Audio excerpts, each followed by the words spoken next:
Scary moment caught on cameras. Tensions boil over between tenants and a property manager set to increase rent in a number of buildings. Here's Mel with the details.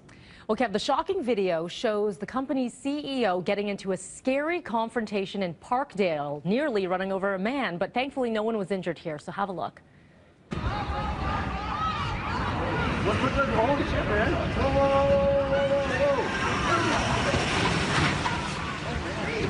All right, you can see the man falling to the ground as the truck speeds away. It all began on Tyndall Avenue, which is near King and Dufferin, where tenants were outside holding a protest against Metcalf management. The tenants are currently on a rent strike, withholding rent because of what they say is a lack of repair work and unfair rent hikes. Tenants also claim an elderly couple is being forced to find their own accommodation while their unit is plastered and painted. When the Metcalf CEO arrived to pick up one of his employees, residents surrounded that vehicle to talk to the company head. But he took off, forcing a man to backpedal, eventually falling down. However, the Metcalf CEO, Brett Merrill, says the area was unsafe. I happened to be in the area. My employee called me very scared. He was being harassed by the protesters, and I evacuated him out of the situation. They continued to accelerate, and eventually they kind of overtook my ability to backpedal, and I fell off, and they hit me with their the side view mirror on the driver's side. Just terrified in hindsight. I didn't realize, I think, until I sat down, I realized my legs were shaking. So police were called to the scene. However, at this time, no charges have been laid.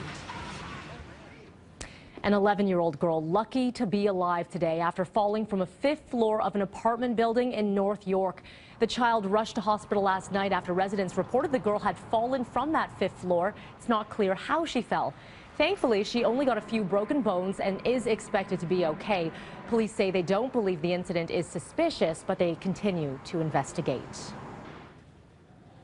All right, the man who threw that beer can onto the field at the Blue Jays playoff game last year has pleaded guilty to mischief. Ken Pagan appeared at Old City Hall courts yesterday morning, where he pleaded guilty to mischief under $5,000. Pagan caused an uproar last October after tossing the can onto the Rogers Center field during the 7th inning of a playoff game between the Jays and the Orioles, and the can nearly hitting an outfielder. The former Post media editor will be back in court to be sentenced at the end of the month. A portion of a Montreal street becoming an internet laughingstock after someone left their car in a construction zone. Have a look at what happened.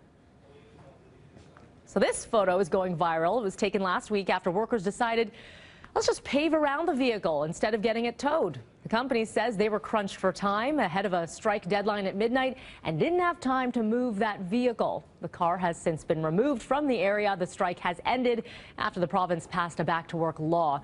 Now, the road was getting repaved ahead of the Formula E electric car race in July.